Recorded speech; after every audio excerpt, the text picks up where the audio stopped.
Hi, you are listening to This Is Not Your Practice Life. I'm your host, Macy Renee, and we are going on a journey together, my friends. I'm a certified life and emotional intelligence coach. And if you really want to step into your highest self, there are a few non-negotiables you're going to have to learn, and I am just the person to help you do it. No matter your past, I'm here to help you create a more fulfilling future. So stick around with me. Not only will I teach you how to navigate your brain's daily mind drama, but I'll help you actually understand your mind, your emotions, why you do the things you do, and why others do the things they do. Most importantly, I'll help you build the self-awareness skills to create whatever results you want. It's never too late to change the trajectory of your life. After all, this is not your practice life.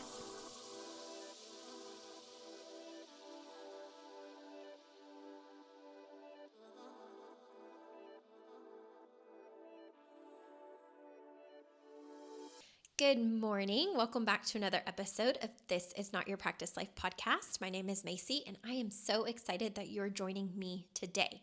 So today is actually going to be a little bit different than normal. I was actually interviewed by two amazing women, Brittany and Christina, who have the podcast Two Mom Friends. I'll be sure to put their information in the show notes so you can find them.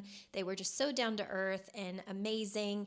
And Brittany had reached out to me to see if I would be willing to be interviewed. She thought that I would say no, but her energy just felt so good that of course it was a yes. So I do get asked sometimes to be on podcasts, and I have a lot of people reach out and pitch themselves to be on mine.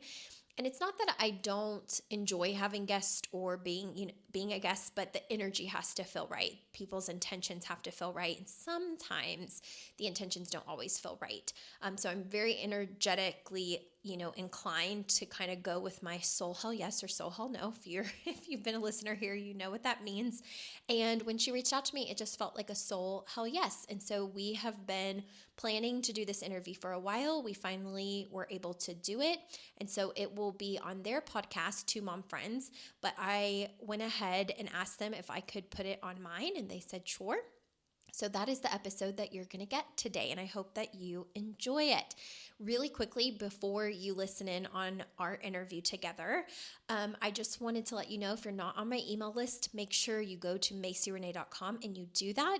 I have some really exciting announcements coming up for 2024. I've been making some big decisions, especially with the hybrid experience program. I had sent out interview. I had sent out a survey asking the people that want to be in that room for feedback of like, what's keeping you from being able to be in that room? What things would you need? Do you have any questions? And it was just so insightful to get all of your all's answers back. So I took that into consideration. I had to make some very prompt decisions to be able to make it work. But I'm super excited for what's coming in 2024, and I think you all will be excited as well. So just make sure you're on my email list so that you don't miss anything. Otherwise, I hope you enjoy this interview I did with Brittany and Christina over on Two Mom Friends. Be sure to check them out. Hello, mom friends. So we are doing something that we've never done before, and we're super excited. And so we have reached out to one of our favorite podcasters. As a lot of you know, that Christina and I have been on a self-discovery journey and just becoming better versions of ourselves. Like, we got Reiki, and we're into the whole just trying to be better humans. And so part of that was us trying to find podcasts, because as moms, we spend a whole lot of time in our minivans. So we're trying to optimize that time. So we're listening to podcasts to try and just be better, and how we can focus on ourselves instead of focus on just our family and our kids and putting everybody else before us. And so we found a podcast that we love. And so in a leap of faith, we reached out to her and to see if she can come on to Mom Friends and we can interview her. And she said yes. She said yes. She said yes. I sent the message thinking, oh, she ain't gonna say yes to this. I was like, Brittany, like, you might as well have reached out to Michelle Obama. Like, come on. Michelle Obama.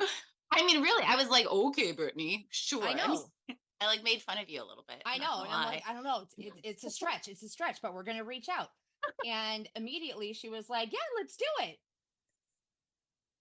So I, oh my God, Christina.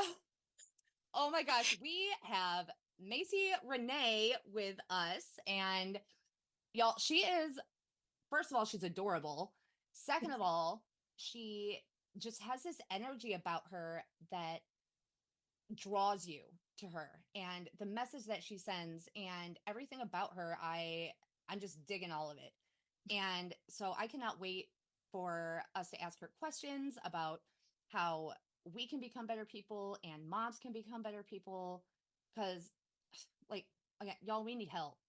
Like, we need help. And Macy has Tips and tips. tricks and just things to empower you to be your better self. And that's what we all really need to be, not just a different person, just better versions of ourselves and still being true to who we are. And I think that's what we all are striving to be and just don't know how to get there and don't have a ton of time to invest in that. And this is really easy just to listen as you're going from place to place and to just think and reframe your mindset. Because I think a lot of times we just get so overwhelmed, we just don't have time to think about other things, let alone ourselves. So that's why this is so great. And everyone I talked to, I was like, oh, have you been listening to this podcast? Oh my God, you know about this? You have to listen to this. And so now we're sharing it with you. And she's here with us to talk all about it. Yes, I'm Yes. so excited to be here. Okay, so So Macy, do you kind of want to like explain a little bit about yourself and your business and how long you've been doing this, and just kind of introduce yourself a little bit? Yes. So, hello, everyone. I'm so excited to be here. My name is Macy, and originally I'm from Louisville, Kentucky. I now live in Las Vegas with my husband and my 3 pound spoiled Yorkie. And I have been an entrepreneur now for 5, almost 6 years. We're getting ready to go into year 6. And let's see what else about me. I have the podcast. This is not your practice life. And what led me this direction, my background is actually in occupational therapy. So I was a pediatric occupational therapist for 6 years. I worked in homes with moms and dads and grandparents doing early intervention work. I don't know if anybody's familiar with that, but babies that are delayed for any reason. And there was still a piece of me, as much as I love that, that felt something inside of myself to do more. I didn't know what that was. And for any moms out there, especially that have maybe anxiety or depression or trauma and things you're navigating, I had all of that in childhood. So I had been seeing different counselors and therapists for 17 years and stopped about a year and then happened to discover a life coach. And my life coach, I ended up hiring her, long story short, and it changed my entire life. And whenever I saw the work that she was doing, it inspired me so much with my own changes that it was like that moment where you're like, this is it. Where you just feel so clear on what you're meant to do. And I hope that everybody has that at some point in their life where they just feel very clear on like, this is it, whatever the it is. But that's kind of how I got where I am today. So I worked with her for 2 years and then I started my own business. That's awesome. That's actually really funny. So Christina, take it away. So I've done therapy when I was younger because I had some trauma when I was a child with parents divorced and many other things. And big believer in therapy is great for, finding the right therapist can do a lot of great good. Feel like I'm relatively well-rounded individual because of it. But I went to my doctor a few years ago and was like, I'm just struggling. On all these different levels, and most of it is just about being a mom and adulting and all these issues, thinking that they were going to recommend therapy. And she says, I think you need a life coach. And I never really heard of what a life coach. And I had always had this vision, I guess, when I had heard of it, being someone who's like for people who just, I guess, didn't, who for people who weren't thriving, people who didn't like know what they wanted to do in their life, and people who didn't have a job, and I guess someone just didn't have their life together. So when they told me that, I felt really defeated and like that I didn't have my shit together, for lack of better words. And I just was like, oh man, I must suck at this whole adulting thing for them to tell me I need a life coach. And I just was kind of laughed it off. And then of course I looked it up, and most of the time, like from what I was looking at, they're like, it doesn't really, go with insurance and everything. And so I was like, well, that's not going to happen. And I just kind of was like, well, I'm just going to just keep sucking at life, I guess. And so now as I hear you talking about life coaching and I see your podcast, I was like, maybe I definitely had a misconception of what a life coach is. And obviously if I'm getting so much help from your podcast, maybe obviously the doctor knew what they were talking about and that I really did need a life coach. So I'm sure I'm not the only one that had this misconception. Could you maybe fill us in on what a life coach does and how you Yeah. benefit from a life coach and who it's intended for? Yes, I love this question because I think there's a lot of times that misconception just because even when I was introduced to my life coach, I had no idea what a life coach was. I was like, what is a life coach? And for anybody listening to, when you have come from trauma or you grew up a people pleaser or you've been used to being the strong one, I don't know about you all, but I felt like the last thing I wanted was someone that's not a therapist being invasive in my life and telling them like any and all of my problems. It felt easier to look like I had it all together on the outside than to break myself open on the inside and let a stranger who's called a life coach see, any of that stuff. So, the biggest difference, and I'm going to speak from experience, like my own experience, it doesn't mean this is how everybody perceives coaching, maybe even versus therapy. But after 17 years of therapy, my experience was go in, sit on the little fancy couch, explain all of my problems while they were all written down. And it felt amazing to like expel whatever my stressors were that week. Like that felt incredible. I would talk about people I was mad at. I would share things about family members that I felt so negatively impacted by. And week after week, I would go to that 1 hour therapy session. I'd basically call it like word vomit everything that I could get out in an hour. I'd leave and I'd feel so much better for like maybe a day or two. And then all of the stressors and all of my anxieties would come back until my next session. And the way that I felt was like I'm on a hamster wheel that I'm never going to be able to get off of unless I like medicate myself or find like a coping strategy of some sort. And I didn't even know like that kind of stuff was available to me. Like I didn't even know I had the ability to ask a therapist, like, how would you help me cope? Because I never did. I just expelled everything and they listened and I felt better. And I believe, and I'd be like, okay, great. So when I met my coach and I got on the phone with her, one, I felt very seen in how she could describe my problem. I had never had anybody basically just off of a phone call be able to describe a problem to me better than I could, describe it myself. And through working with her, the difference was she showed me my mind. Like she was able to show me why my brain was doing what it's doing. She was able to teach me like the protective mechanisms and why my emotions were maybe what they were. And so I would describe it as she put the puzzle pieces together for me. It wasn't about just expelling everything anymore. It was like, okay, I hear you and I see you and I understand why that's hard. Now, would you like to change this? And if my answer was yes, I would like to change this. I would like to let this stress go. I would like to feel better. Then she was able to offer coaching on how to actually make those changes a feasible thing in my life. And that was life changing for me. It was kind of like, oh, so even though I'm stuck with this actual brain in my life, like I can reprogram the brain and not feel stuck inside of my own body, and that was liberating for me because unfortunately, for 17 years of different counselors, therapists, psychiatrists, counselors, anything, I just never got that experience where someone explained why I felt the way that I did and that I had the option to change it. It was kind of like my own experience in therapy was like, oh, this is a problem. Let's validate it. Of course, you feel this way. You've had a traumatic childhood. We can medicate you for it. we can continue therapy sessions for it, but this is kind of how you're going to be because of the trauma. My coach never, I would say, like, the coaches aren't bought into the story and limits that sometimes we get used to having.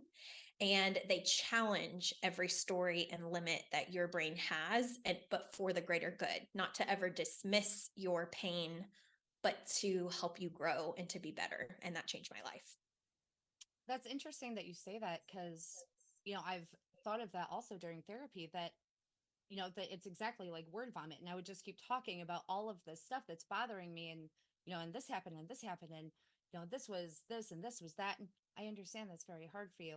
And after a few sessions, I felt like I don't think I'm doing therapy right.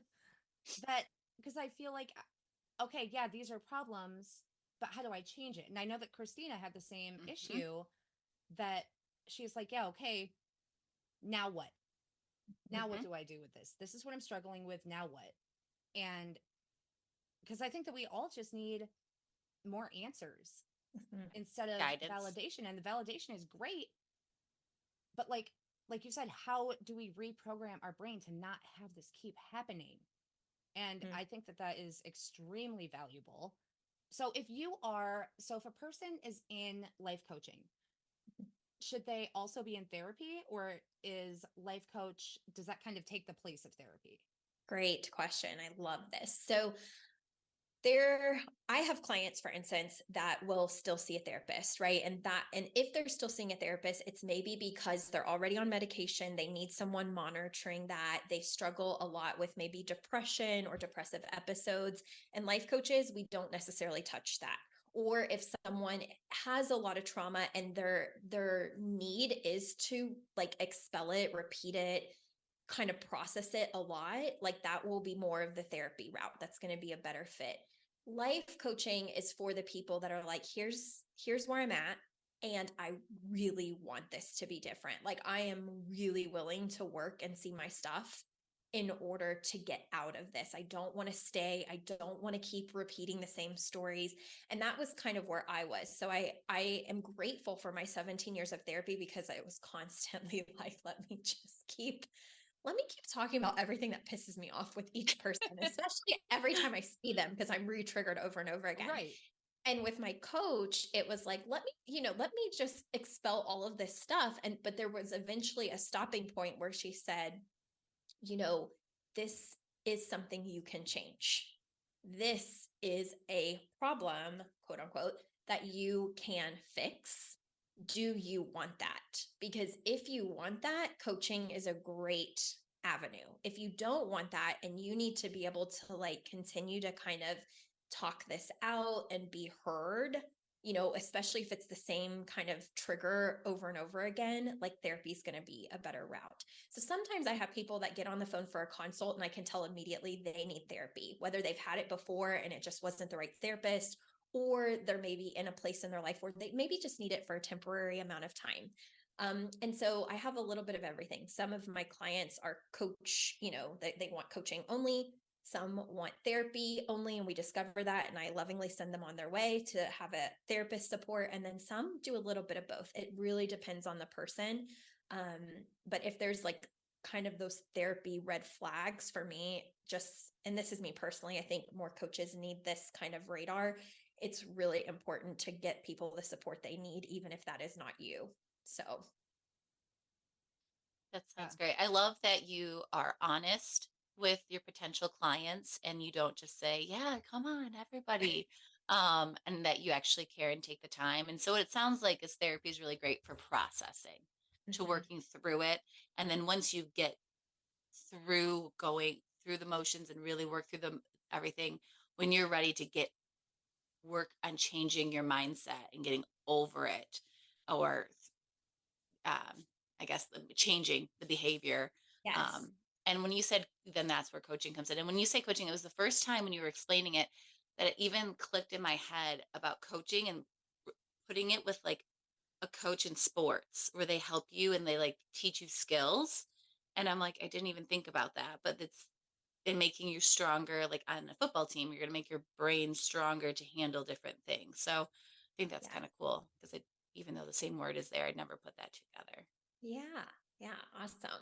So you've had your coaching business for how many years now? 5 years. It'll be 5 six in years. February.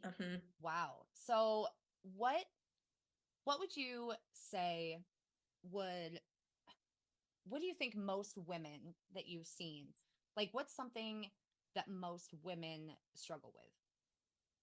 In general, a lot of times it's their own self doubt, their lack of feeling their own worth, Oh, and girl, yes.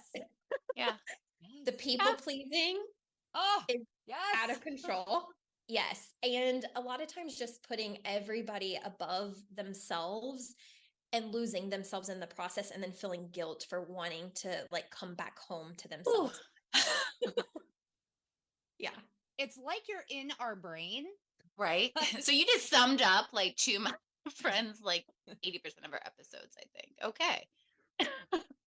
Yeah. So when someone comes to you with these issues, how, like, what do you recommend for them? Mhm. And what do you, because I think that one of the main things is that we don't know how to get out of that mindset and that we don't know how to have us too.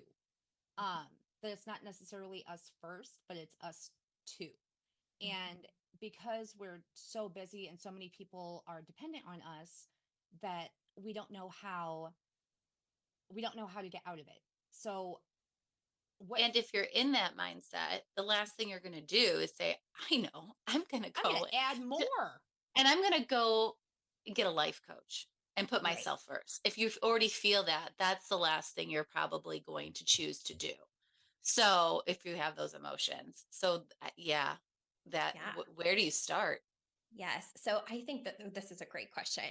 I always tell people, I believe, especially for women, there's a day where we get to the end of our rope and we draw our line in the sand. And that is the day that I think people seek out a podcast, right? How people find two mom friends, how people find This Is Not Your Practice Life podcast or whatever.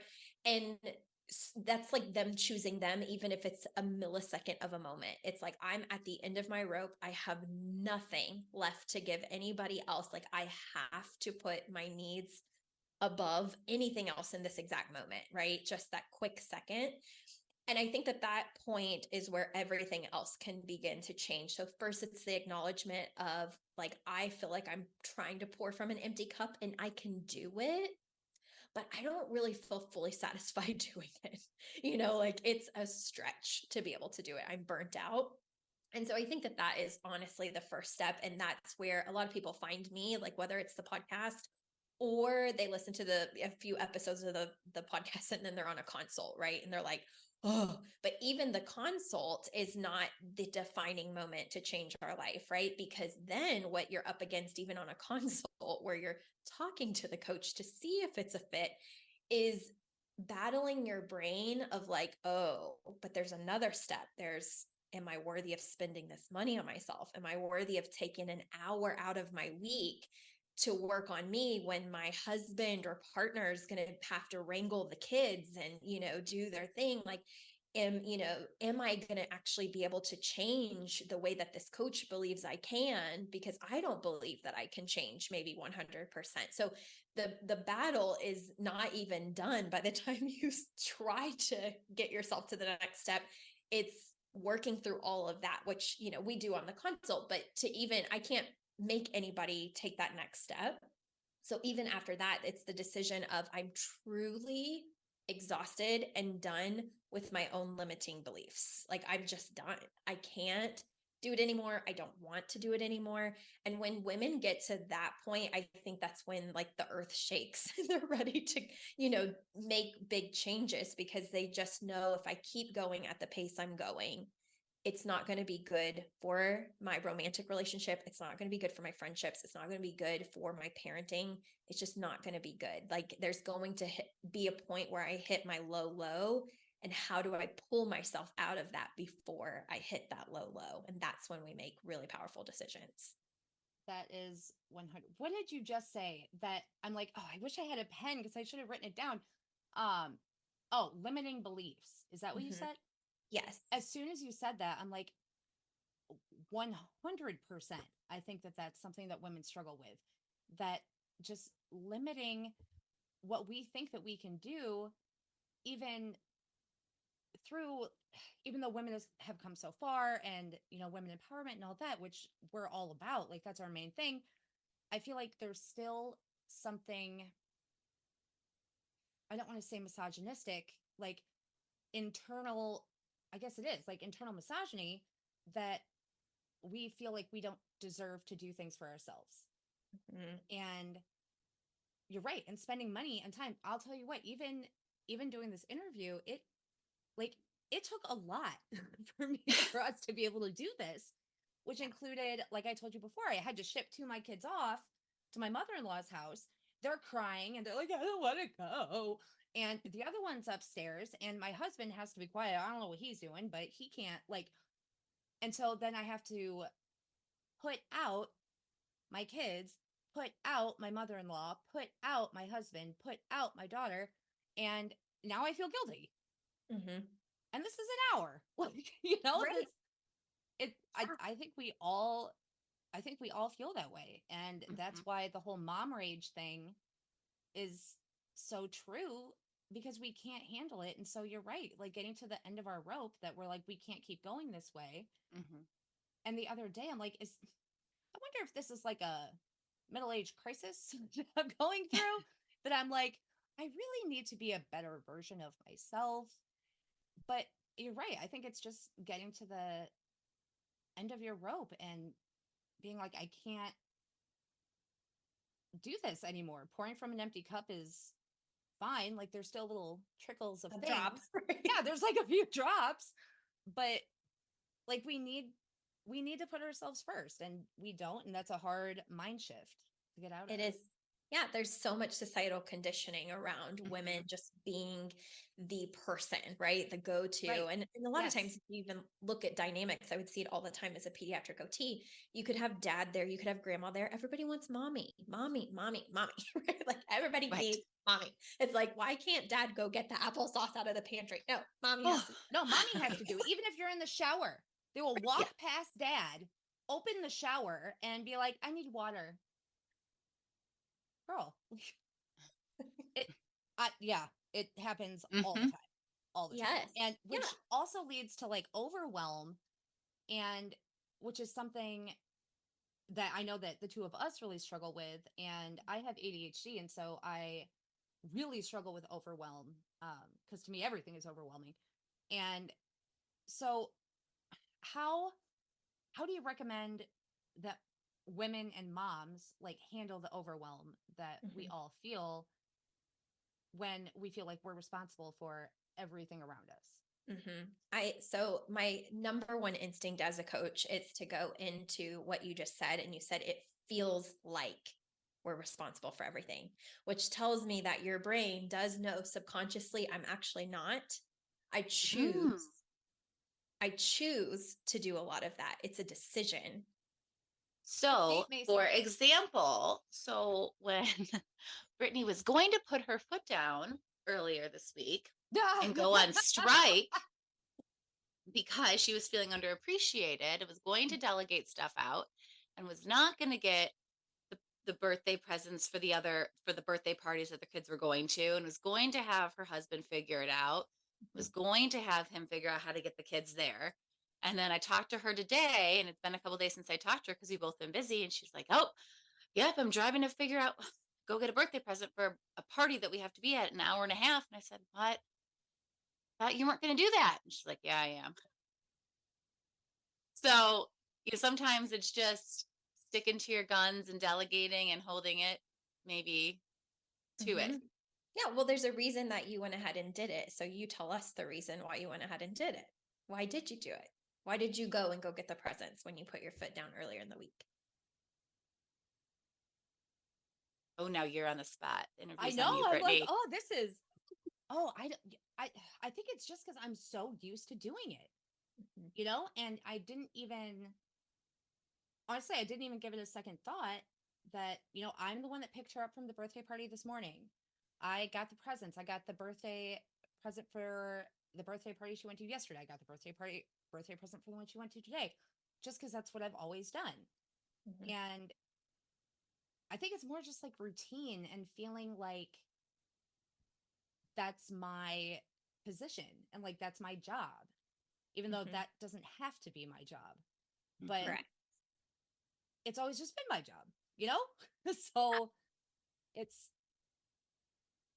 Yeah. And I just want to say, like, when clients come to me this way, I'm like, that's not a problem if you love that. But if you're feeling overwhelmed and burnt out, it's a telltale sign that something needs to shift. And if you get to a point where, like, there's a day in the week where you lose your shit, right? And you're like, I'm done. And you're like, a day. figure it out. You know what I mean? Just one day in the Yeah, week? yeah, Okay. one day in a week. Yeah. So when we get to that day or that moment every day, where we're just done, it's just a telltale sign. Like, my system is super overwhelmed. My nervous system is so overstimulated. Like, I need some help. I don't know how to do that without losing my shit, right? Or Hmm. like being rude or whatever. But then those days pass. Emotions are natural. They come. It's like, oh, guilt, or I should. And then the stories happen. I should be doing it. I'm the person that, always gets it done. I'm going to know what to get the kids. My husband's not going to know. Mhm. I'm going to have to tell him anyways, or he's going to be calling and texting Mhm. me. So that's a task too, right? So all of these thoughts come flooding our brain, which our thoughts then drive our emotions, and the emotions might be overwhelm. I feel irritated, agitated, unappreciated, disrespected, whatever. And then based on what we're feeling emotionally is what drives our actions. It also could be anticipating that it's just going to cause other people in your household or other people in general to feel very uncomfortable by the changes.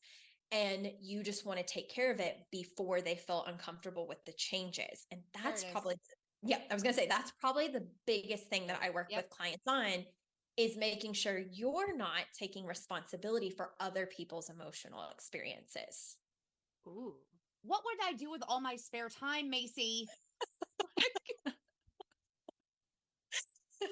Uh, Yeah. accurate. That's, yeah. It would be different, right? It It would would. totally be different because you wouldn't take on as much. Like, your load would be less and less, and in ways in which, like, it's not that we eliminate all of our roles and responsibilities, right? Right. Like, I think mothers obviously love being mothers. Like, there's so many aspects that you love. It's just that the list is so long for everything you're taking on and what you feel like you have to do. And the thought of asking for help or teaching someone else, like, how to jump in the way that, maybe you do something, it's like you anticipate their aggravation, you anticipate them being annoyed, you anticipate, like, this is what our nervous system does. It's like, oh, they're not going to like that, or oh, they're going to be upset if we change up some roles, or they're going to be upset if I don't do this or I don't do that. And the brain does not like to be uncomfortable. So when it anticipates someone might be like, their boat is going to be rocked based on what we do that's best for us, it's like, you know what?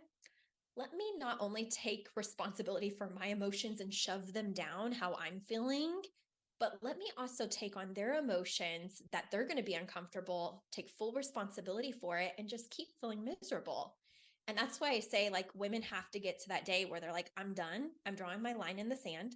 I would like to feel better and not feel like I, am secretively having all these negative thoughts about someone in my life 24/7, because I'm taking on too much and I don't know how to release it and still play the role that I really do want to play. Mhm. Ugh. That's interesting. So Whew. that sounds a lot like our favorite word of boundaries. Mm-hmm. Hmm. So that's something we're both working on, one more than others, but yeah, so boundaries. Macy, Yes, I'm just gonna boundaries say are huge. boundaries make me so uncomfortable. Like the word.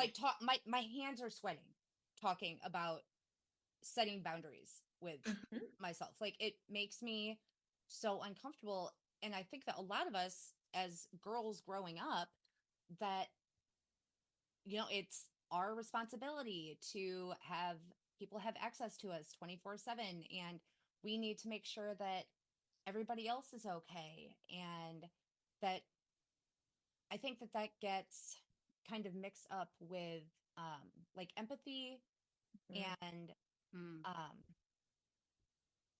so it's hard. I feel like it's a hard balance, especially for me to still have empathy and want to help everybody, but still maintain myself. Like how what what's your magic bullet for boundaries?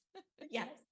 So what I find, especially for women that I work with, is they all come in, and I think I forgot to mention this at the beginning, but I focus on emotional intelligence coaching. So emotional intelligence coaching is like your ability to be emotionally aware, resilient, and regulate yourself.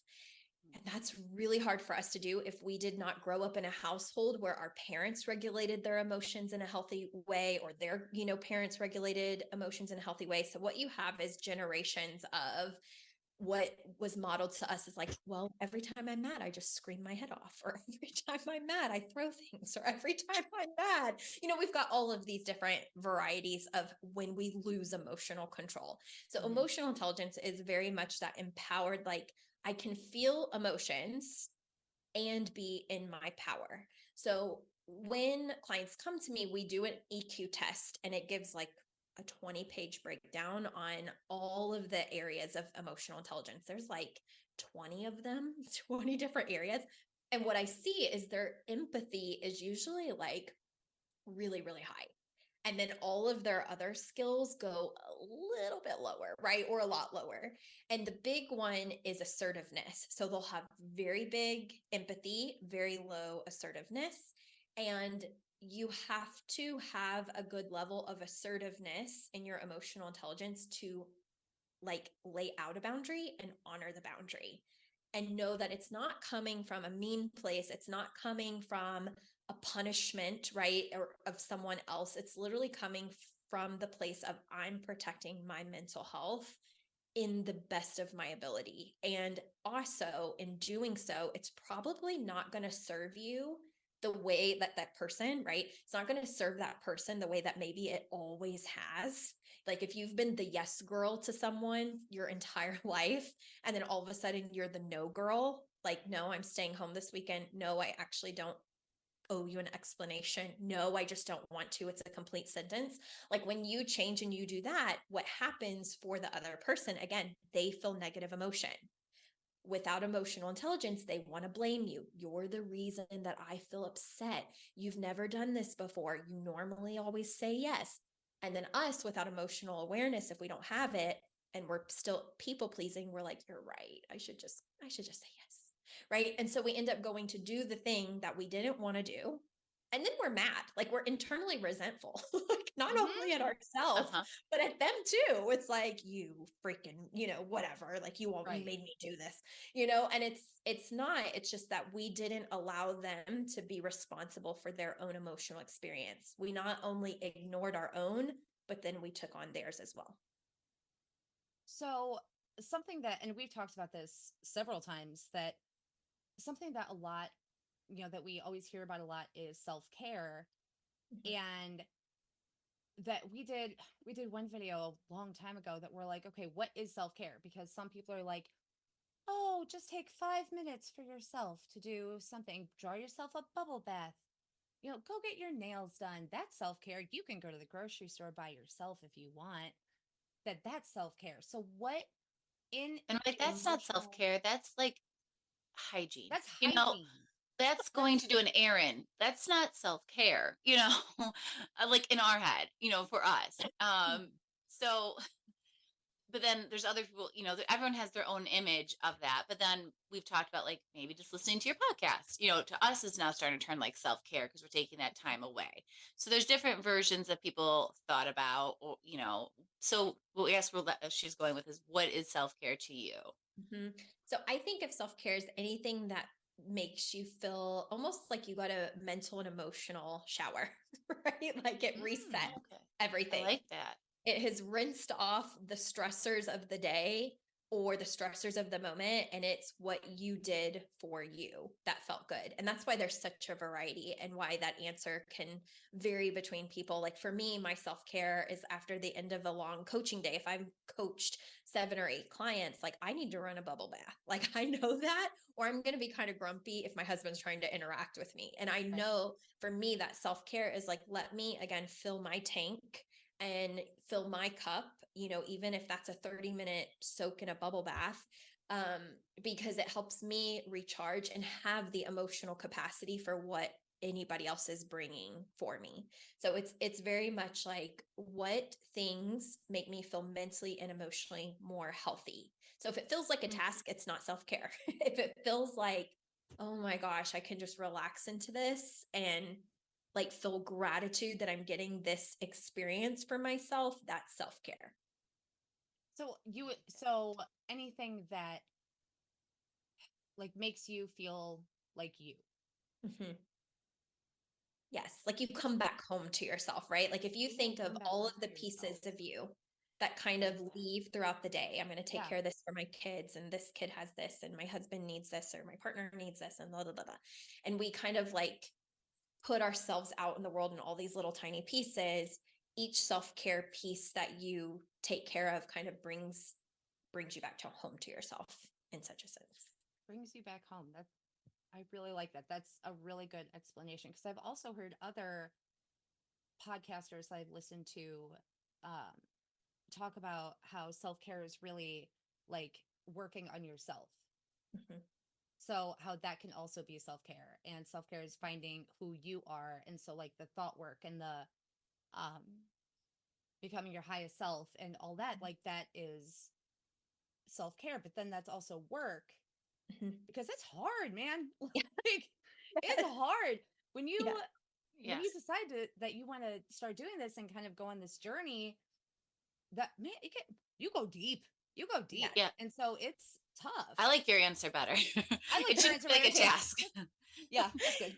Yeah. It's the answer is going to be different for everybody. And there's some people like it made me think of like that. I have some clients that come to the coaching call and they are like the kid, keeps needing them or something. And they're like, my husband is supposed to take the kid for this hour. This is my hour. And I can tell like that hour of coaching is their self-care, right? Like when they're stressing because the kid keeps running across the screen or needs a juice, they're just like, hold on, I have to mute, and they'll mute and like turn their video off, or they'll mute and I can see the mouth going like, like this is my hour, and then other times it like coaching may not feel as like warm and fuzzy and self-care. Like sometimes my clients get off the call and they're like, kind of pissed at you today because you showed me a lot of stuff that I didn't want to see, and I'm like, okay, it's okay. Like you're allowed to feel pissed after a coaching call, they're like, okay, I'm going to have to go do some self-care because this like brought up so much in me. Right. So it can even vary from week to week on a thing that feels like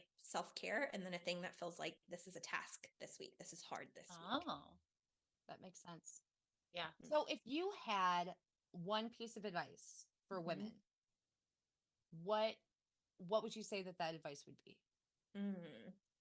I think the number one thing that comes to my mind is just focus on healing. And that can mean anything. That doesn't mean, some people are very blessed in that they don't have any trauma in their life, or they've had it pretty easy breezy. I would say for the majority, that's probably not the case in some way. We all have things that impact us and feel tragic to us, but everything that we go through that we don't acknowledge and we shove down becomes something. It's almost like it becomes a sword, or it can become a weapon that harms it just subconsciously, and we don't even realize it. So I think for women, especially because we are holding a lot, because how many women feel overwhelmed, but they're not talking about it, right? And they're internally. Exactly. Oh yeah, that was our whole platform. That we feel completely overwhelmed. We have no idea what we're doing. Everything is shoved, shoved, shoved, shoved. Mhm. And then we look on Facebook and Instagram, and even, running into people that you haven't seen a long time at Kroger, and they're like, oh, it's great. The kids are this, the kids are this. Life is fantastic. Life is great.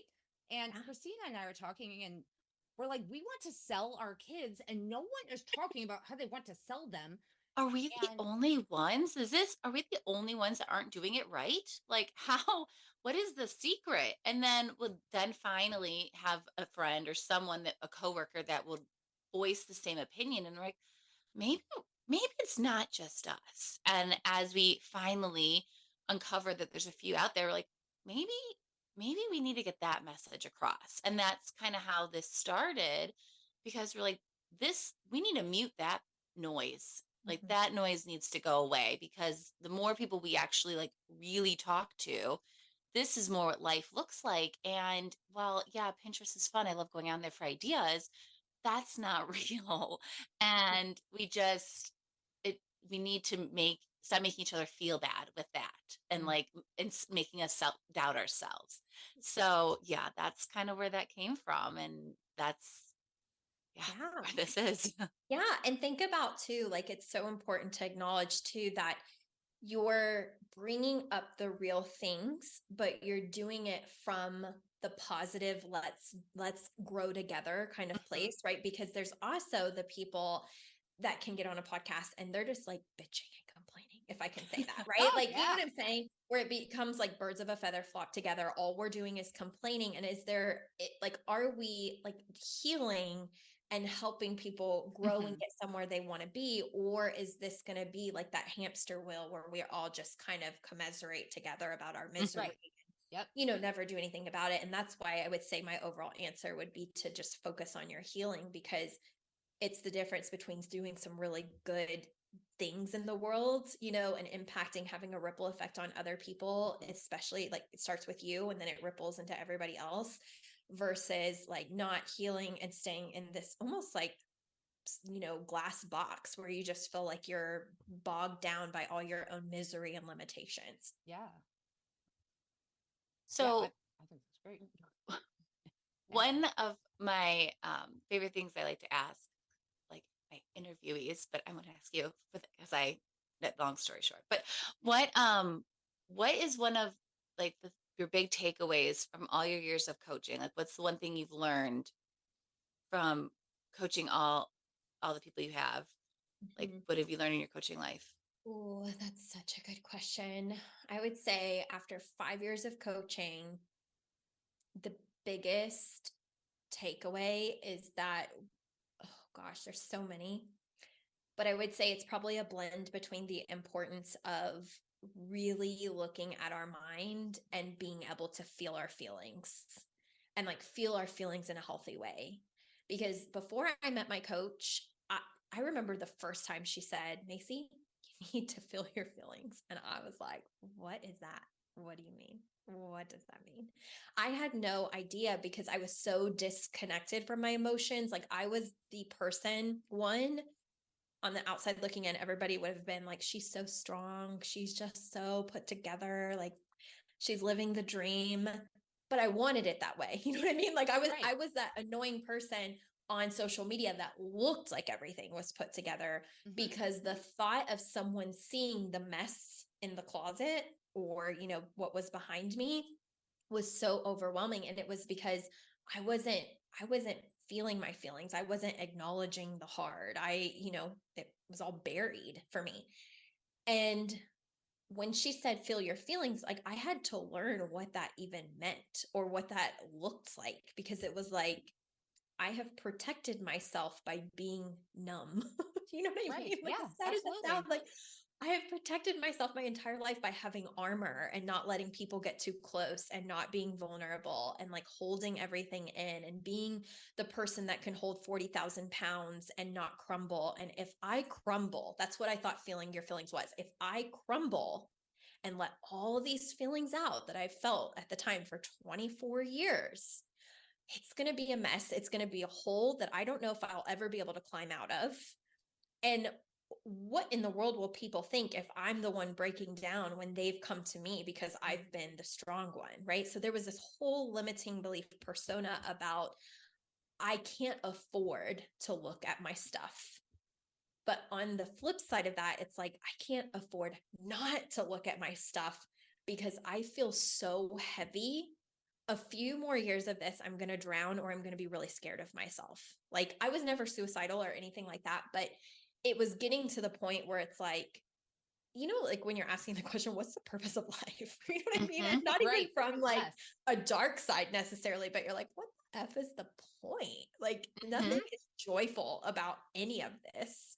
Life is just hard and sucky. Like that's where I was stuck.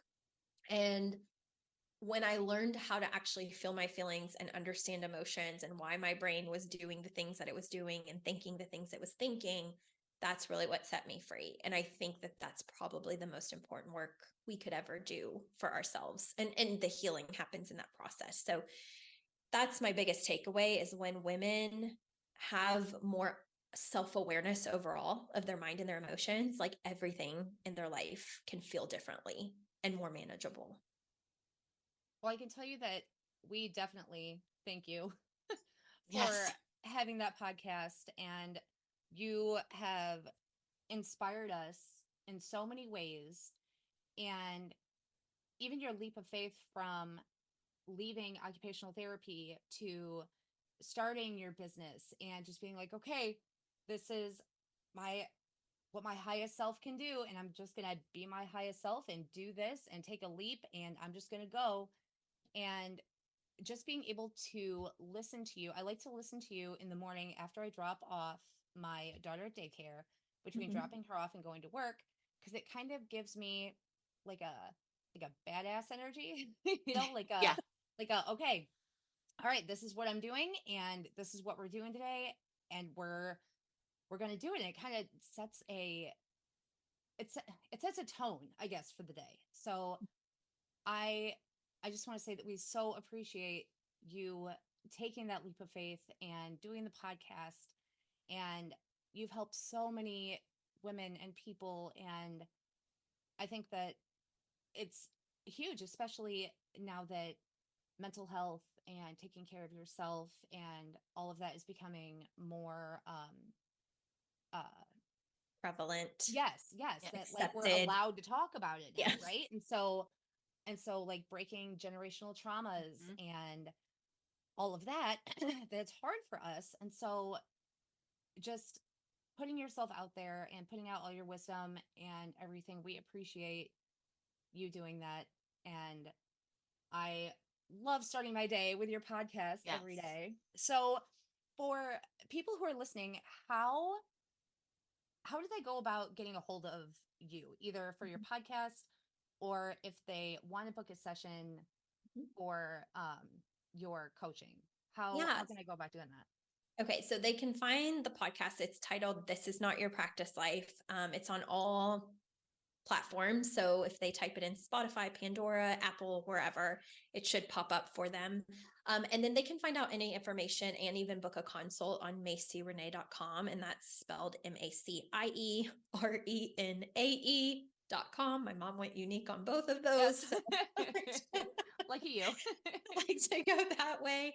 But yeah, they can find all that information there and they can sign up for the email list if they, want to keep up with emails.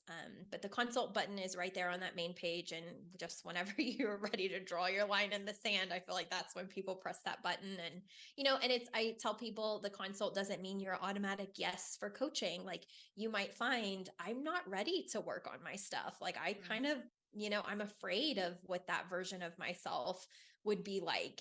I had one woman that told me on the consult, she was like, I can just feel in talking to you that I have so much power inside of myself. And that scares the hell out of me. She said, if we started working together, I would probably launch the business that I tried to launch 4 years ago. Like she had, like all of these amazing things. She had like a patent or like something like what's the word I'm looking for? Intellectual property that she knew when she launched it would go like to the moon. And she hasn't done it for like 4 or 5 years because she's like, I'm so afraid of that version of myself. Like, I know I'm going to lose friends. I know that there are Oh going to my. be family members that judge me for it. Like, when I was being that version of myself in the past, I lost friends, I lost people, and it was so painful. She said, so I can see working together, I would get exactly where I want to go. And I don't know if I'm ready to feel the pain of losing friends and family. And so she was a no, right? And sometimes that happens on a consult where people are like, I'm not willing to like leave some of the pain I'm even dealing with in my Sure. life right now. Sometimes that's comfortable. And so on a consult, we just uncover what you want to work on. If you are ready to work on it now, and if you're a yes, we move forward. And if you're like, maybe, maybe not, then we just leave it there. It's like in one of your podcast episodes where you talked about soul hell yeses, and hell knows. Yes, that it's the same type of thing. We're like listening to you. That I think both of us were like soul hell yes. Like, yes, we're in to do the work and figure out where we as people and two mom friends and everything wants to go. And you've really, really inspired us. So thank you so much. Thank We you. Thank you. really appreciate that. Yes. Thank you all for having me. This was so fun. I enjoyed it a lot. I know you are. You're so gorgeous. And Christina and I can we also talk about how Christina and I are wearing. So I'm wearing my husband's gaming headphones, and she is wearing her son's headphones. And so we're over here wearing gaming headphones, and then Macy comes on looking adorable and all put together. Well, she's very professional. We are we're getting there. We have our mics. Oh, we're getting Look, there. I know. We ordered mics. We're getting there. I know. We're on our way. You're there. And to keep it transparent, when we first logged on, I was telling Brittany, I was like, I don't have my weave in. Like, I'm feeling a little insecure. If only that was our problem, Christina. So just to let you know, we all have those thoughts about different things happening. I know. It is what it is. What are you going to do? Yeah. It's real. It is. Exactly.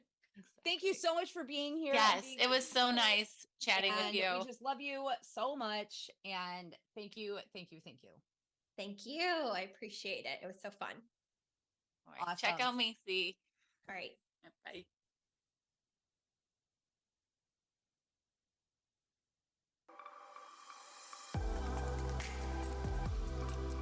Hey there. Thank you so much for joining me on today's episode of This Is Not Your Practice Life podcast. If you'd like to connect on social media, you can find me on both Instagram and Facebook at Macy Renee Coaching. And if you want to stay up to date on all of my offers, announcements, and inspirational emails, you can join my email list at macyrenee.com. In addition, if there's a way that I can further support you in your coaching journey, you can schedule a free 60-minute consult at macyrenee.com anytime you want so we can discuss the best options for you. I look forward to seeing you next week, and I hope you have an amazing day. Bye.